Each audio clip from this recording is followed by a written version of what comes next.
इस कार्यक्रम के पुण्यार्जक हैं स्वर्गीय श्री फूलचंद जी, स्वर्गीय श्रीमती डगली देवी झांझरी के परिवारजन, पुत्र पुत्र वधू श्री प्रदीप, श्रीमती सरोज, श्री नरेश, श्रीमती सुमन, श्री सुनील, श्रीमती संगीता, श्री ललित, श्रीमती रजनी, श्री मुकेश, श्रीमती मोनिका, पौत्र पौत्र वधू श्री मोहित, एनी, राहुल, रीमा, आदित्य, मेघा, आशीष, सोनाली, वैभव, चेतना, पौत्री व पौत्री जवाई श्री आयुष जी, सोनम, श्री हेमंत जी, नेहा, श्री साहिल जी, भूमिका, पौत्र पौत्रियां रश्मि, अक्षत, दीक्षिता, सुनिधि, नमित, मानव, पड़पौत्र पड़पौत्रियां युवाना, लावण्या, इवान, विनाया, रियांस, वीर, नक्श झांझरी, कोछोर निवासी, मोहित परिवार, दीमापुर, तिनसुकिया, गुवाहाटी प्रवासी।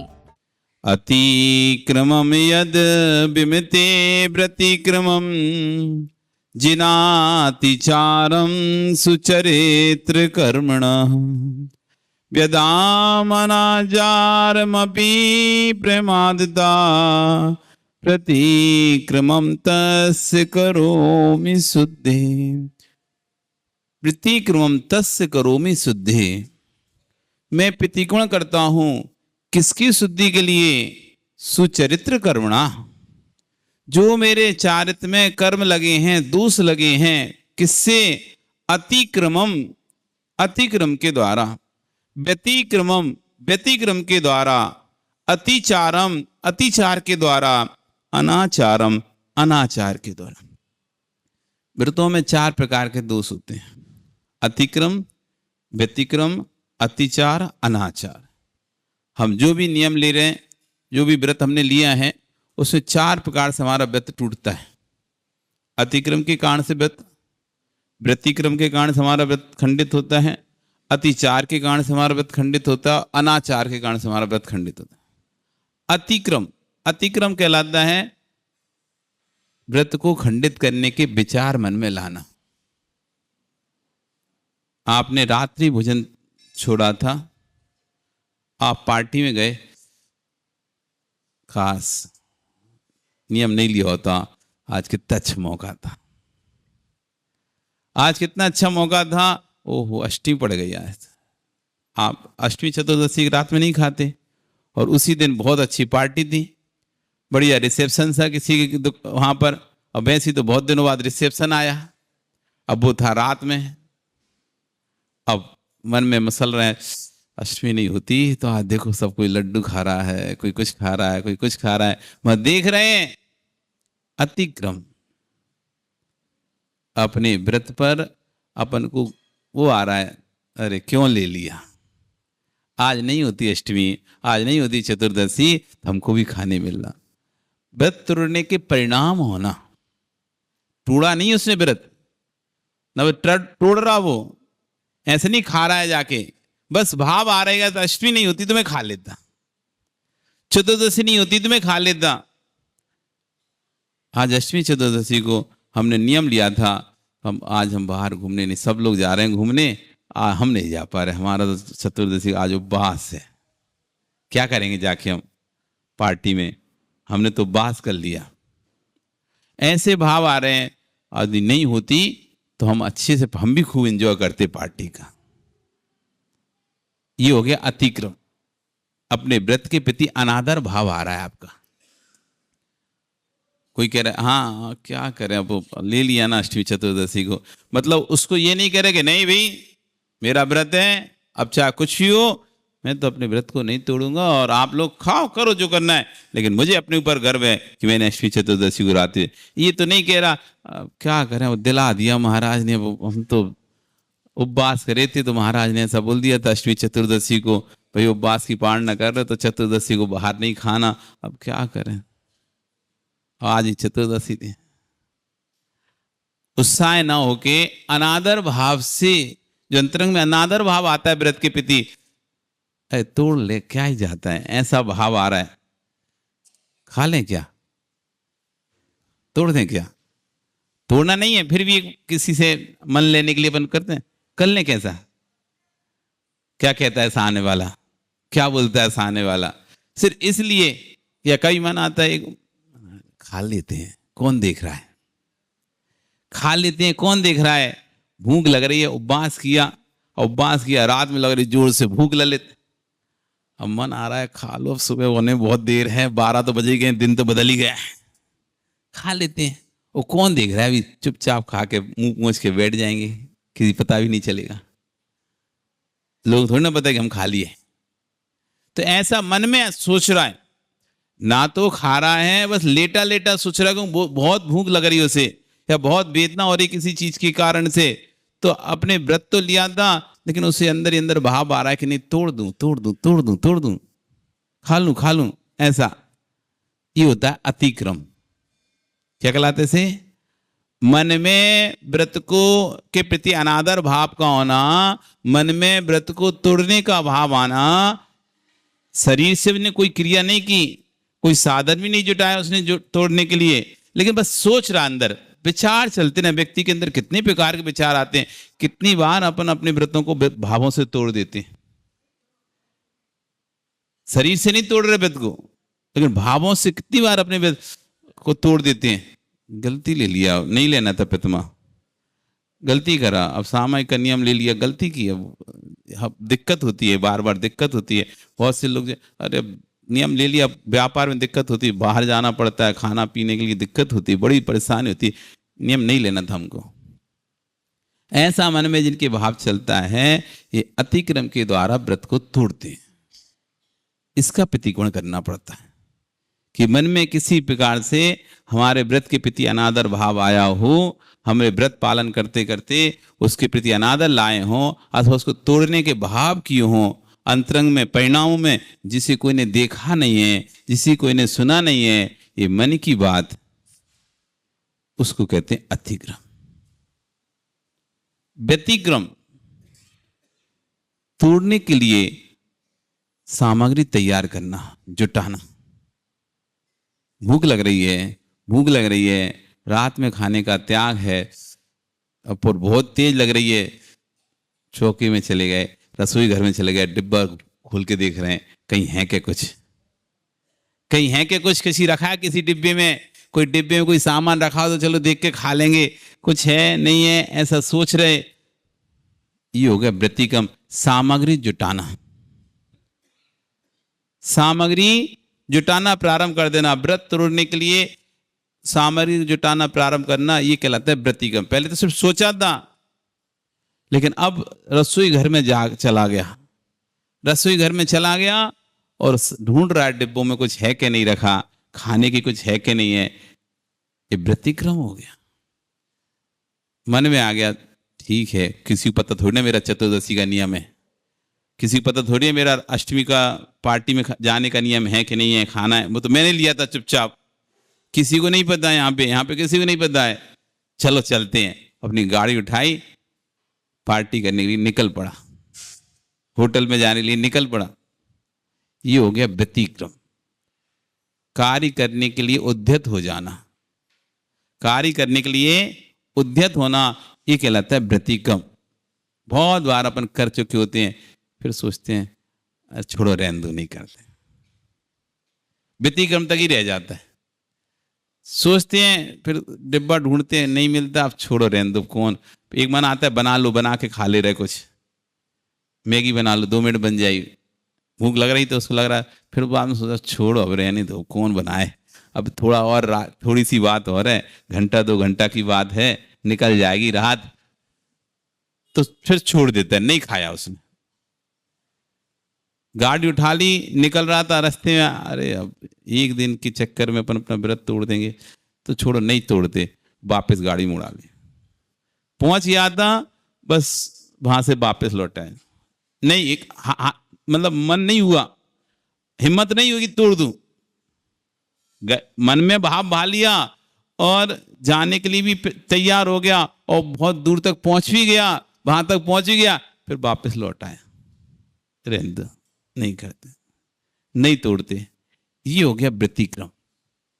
व्रत अभी भी नहीं तोड़ा, अतिक्रम में भी व्रत नहीं टूटा था, मन में सो जाता, व्यतिक्रम में सामग्री तैयार कर ली थी, लेकिन एंड टाइम पे उसका मन बदल गया, नहीं अब नहीं रहने, छोड़ अभी एक दिन के लिए, या कोई मिल गया, यार क्यों यहाँ एक दिन के लिए तुम इतना नियम तोड़ रहे, किसी ने समझा दिया, तो वापस स्थिर हो गया, अपने उत्तम पुनः स्थापित हो गया। दोष हुआ, मन में भाव आया, तोड़ने का भाव आया। समाधि के समय जब छपक संस्थारूढ़ होता है तो अनेक प्रकार के परिणाम होते हैं। शरीर में भयंकर प्रकार वेदनाएं होती हैं, भूख प्यास आदि की बहुत वेदना सताती है। तो भोजन मांगता है, भोजन। तो जो निर्यापक बनाया जाता है जो उन छपक की देखरेख करता है, जो समाधिस्थ साधु हैं उनकी देखरेख करने के लिए एक व्यक्ति निर्धारित किया जाए, उसका नाम होता है निर्यापक आचार्य। निर्यापक बोलते हैं जो समाधिस्थ साधु की देखरेख करेगा। उनको क्या उनको चाहिए, क्या नहीं चाहिए, कैसा उनको अच्छा मतलब गर्मी ठंडी जैसी भी उनकी सुविधाएं उनको मिलाएगा। कौन को पास बैठालने से उनको अच्छा लगता है, कौन के जाने से उनको अच्छा लगता है, किसको बैठालना है किसको नहीं बैठालना। क्योंकि जैसे आप भी है ना, जब बीमार होते तो घर के सभी सदस्यों को अपने पास बैठाना पसंद नहीं करते। सबसे आपको अच्छी नहीं लगता, तुम बैठे रहो। किसी एक दो व्यक्ति को तो कैसे रहते तुम बैठ जाओ, और दूसरे तुम जाओ। घर में यदि 10 सदस्य हैं तो 10 आपके बीमारी के समय आपको कष्ट है, संकट है, बीमारी बुखार आदि आ रहा है यशपाल, तो बुखार के समय, दुख के समय, पीड़ा के समय कोई बीमार हो, आपको सभी लोग नहीं सुहाते आप पास बैठे हुए। कुछ लोग ऐसे लगते हैं तो हमें छोड़ के मत जाना, तुम यहीं बैठे रहो। कहीं में अरे बहुत काम है, अरे बाद में करना काम, पर तुम यहीं बैठे रहो। और कुछ लोग ऐसे लगते हैं भाई तुम जाओ, हम अकेले रह लेंगे, पर तुम जाओ। तो सब नहीं सुहाते। जिनसे मन मिलता था, क्योंकि वहां पर बैठने वाला भी सहानुभूति होती है। आकर दो सब सहानुभूति को तो नहीं बोल रहा, क्या तुम बीमार पड़े हो, बस तुम्हारा तो रोज के बीमार होने का बहाना है, पड़े रहते हो, जल्दी ठीक हो।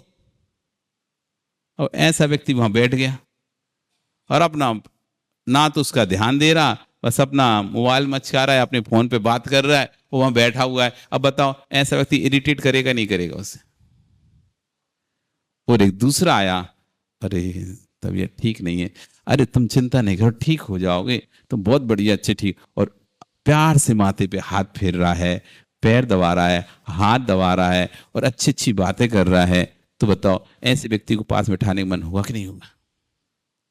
तो ऐसी छपक के जब समाधि होती है तो उस समय भी सब प्रकार के साधु होते हैं। साधु तो इसमें से ही बनते हैं, श्रावक में से। तो कुछ लोगों का नेचर वैसे ही रहता है, सूखा नेचर रहता है, ड्राई। और कुछ लोगों का आदर नेचर रहता है। कुछ लोगों की बातें चुपती नहीं है और कुछ लोगों की बात सीधी चुपती है। हाँ, साधु बने तो मनुष्य आप में से ही है ना। तो नेचर तो जो आपका है वो नेचर तो कहाँ ही जाएगा। जिसका जो स्वभाव है वो स्वभाव नहीं छूटता, थोड़ा बहुत कम छूट पाता है स्वभाव। लेकिन जिसका स्वभाव पिंच जैसे चुभने वाली बातें करने का होता है ना, बहुत से लोगों का आप देखो ऐसी बात करते हैं सीधी चुप जाती है। ना ही बोले तो ही अच्छा है, ऐसा लगता है भैया तुम लोग बोले मत ही वो ही अच्छा है। तुम मदद तो करते नहीं हो पर ऐसा बोल के चले जाते हो वो चुप जाता है। तो बहुत प्रकार के होते हैं। इसलिए छपक के वहां पर जो निरापक होता है उसको बहुत सोच समझ के, क्योंकि वहां पर अंतिम समय चल रहा है, परिणाम थोड़े भी खराब हुए समाधि बिगड़ जाएगी। परिणाम खराब हुए समाधि बिगड़ जाएगी। इसलिए उस समय बड़ा संभल के, क्योंकि अंतिम समय बड़ा नाजुक समय होता है। इसलिए आपके घर में भी जब कोई अंतिम समय सांसें गिन रहा होता है तो ऐसे व्यक्ति को उसके पास बिल्कुल भी मत खड़ा करो, बिल्कुल भी मत भटकने दो, जिससे उसको बहुत गुस्सा आता था, जिससे उसको द्वेष आता था, जिसको देखकर उसको कहते हैं राग उमड़ता, क्रोध उमड़ रहा उसे। ऐसे व्यक्ति तू दूर रह भैया, अंतिम समय चल रहा है। ऐसे में कोई भी कड़वी बात मत करो घर में। उसके सामने तुमने क्या किया, वो मर रहा है और तुम इधर उस सारा क्या करके क्या किया तुमने, क्या कमाया, कुछ तो है नहीं, हम लोग अब क्या भूखे मरेंगे। ऐसे करके सारे तुमने बड़े बच्चे को दे दिया, छोटा अब उसको दे दिया, उसको दे दिया, हम ही बच्चे हैं सेवा करने के लिए तुम्हारी, बुलाओ उसको। वो पड़ा है, अंतिम सांसें गिन रहा है और दूसरा वहां सुना रहा है उसे, बुलाओ तुम अब बड़े बेटे को। सब तो तुमने उसको दिया था ना, अब अस्पताल का बिल, ये बिल हम ही भरे बस सब। उसको गिना रहा है, उसको सुना रहा है, अब वो क्या करे, वो तो पड़ा हुआ है, चुपचाप देख रहा है, बोल भी नहीं पा रहा, पर अंदर ही अंदर उसके कितने खराब परिणाम हो रहे होंगे, सोचो आप। ऐसा होता ही नहीं होता। वो तो बिस्तर पे पड़ा होता है, लेकिन दूसरा उसको इतनी बातें, अब वो तो बोल नहीं पा रहा, असक हो गया है, लेकिन बैठे, अब वो उसको मौका मिल गया अकेला, सब लोग बाहर गए, बहन बेटियां सब बाहर गई, अकेला बैठा है, और वो भी पड़ा है पेशेंट, और वो बैठा है और जी भर के, मर्जी भर के सुनाता है, क्योंकि उसको पता है ये तो बोल नहीं पाएगा, किसी कह तो पाएगा नहीं, सो जितनी मन की सुनाता है, पर उसके अंदर जो परिणाम होते होंगे आप देखो कितने कष्टित होते होंगे उससे। बोल पा नहीं रहा, किसी को कह नहीं पा रहा कि इसने मुझसे ऐसा ऐसा बोला, और दूसरा तो मौका दिखता है सुनाने वाला, कोई नहीं है, सुना दो, अच्छी मन, पूरे मन की निकाल दो। इसलिए आचार्य ने कहा है ऐसे साधु को बहुत अंतिम समय में बड़ा ध्यान रखना पड़ता है जीव का। तो उस समय ऐसे लोगों को नहीं बिठाला जाता जो लोग पुरानी गड़े मुर्दे उखाड़ते हो, तुमने ऐसा किया याद करो, तुमने वैसा किया था याद करो, सब गड़े पुरानी बातें निकाल रहे हो, पुरानी बातें निकाल पिंच कर तुमने हमारे साथ क्या किया था, अब देखो उसका भल भोग रहे हो तुम। आदि मर रहा होता है, हम उसे वो याद दिलाते हैं, आदि मर रहा होता है और हम उसे क्या दिलाते हैं, याद करो तुमने हमारे साथ क्या क्या किया था, उसी का फल भोग रहा है ये तुम, ऐसा याद दिलाते हैं मर्द से। अंतिम समय उसके परिणाम खराब करते, पर ऐसा नहीं करना चाहिए। तो छपक के पास जब वो बीमार होता है, बहुत आकुल व्याकुल, तो भोजन मांगता है, भोजन, पानी, भोजन दो, पानी दो, भोजन दो, पानी दो, मुझे भूख लग रही, प्यास लग रही है। छपक उसे समझाता है, निरापक समझाता है, नहीं अभी भोजन पानी का तुम्हारा त्याग हो चुका है, चारों प्रकार के आहार का तुम सस्ता रूढ़ हो चुके हो, तुम चारों प्रकार का बुद्धिपूर्वक आहार त्याग करा दिया था, अब भोजन पानी नहीं मिलेगा, अथवा अभी समय नहीं है, रात हो रही है, कहां भोजन पानी। वो कहता है नहीं मुझे तो चाहिए, मुझे तो चाहिए, मुझे तो चाहिए, मुझे तो चाहिए, मुझे तुम मुझे मानना चाहते हो, मुझे चाहिए अभी, मुझे कल कंठ सूरा, मुझे पानी दो। पानी लेकर आते हैं, पानी लेकर, अतिक्रम, पहले तो लाए, उसके मन में आ गया ना, अतिक्रम हो गया, मुझे चाहिए, रात है मुझे चाहिए, फिर व्यतिक्रम, पानी लाया जाता है, उसके हाथ में पकड़ाया जाता है और हाथ को रोक लिया जाता है। देखो तुमने इतनी साधना की है, क्या तुम पानी पियोगे रात में? क्या तुम पानी पी के, एक घूंट पानी के लिए अपने जीवन की पूरी साधना को खत्म करना चाहते हो? पकड़ाकर फिर समझाया जाता है, वो हाथ में लेकर नहीं नहीं नहीं, व्यतिक्रम छोड़ देता है, नहीं नहीं नहीं नहीं, नहीं पीऊंगा। इस कार्यक्रम के पुण्यार्चक थे स्वर्गीय श्री फूलचंद जी, स्वर्गीय श्रीमती डगली देवी झांझरी के परिवारजन, पुत्र पुत्रवधू श्री प्रदीप, श्रीमती सरोज, श्री नरेश, श्रीमती सुमन, श्री सुनील, श्रीमती संगीता, श्री ललित, श्रीमती रजनी, श्री मुकेश, श्रीमती मोनिका, पौत्र पौत्रवधू श्री मोहित एनी, राहुल रीमा, आदित्य मेघा, आशीष सोनाली, वैभव चेतना, पौत्री व पौत्री जमाई, श्री आयुष जी सोनम, श्री हेमंत जी नेहा, श्री साहिल जी भूमिका, पौत्र पौत्रियां रश्मि, अक्षत, दीक्षिता, सुनिधि, नमित, मानव, पड़पौत्र पड़पौत्रियां, युवाना, लावण्या, इवान, विनाया, रियांस, वीर, नक्श झांझरी कोछोर निवासी, मोहित परिवार दीमापुर, तिनसुकिया गुवाहाटी प्रवासी।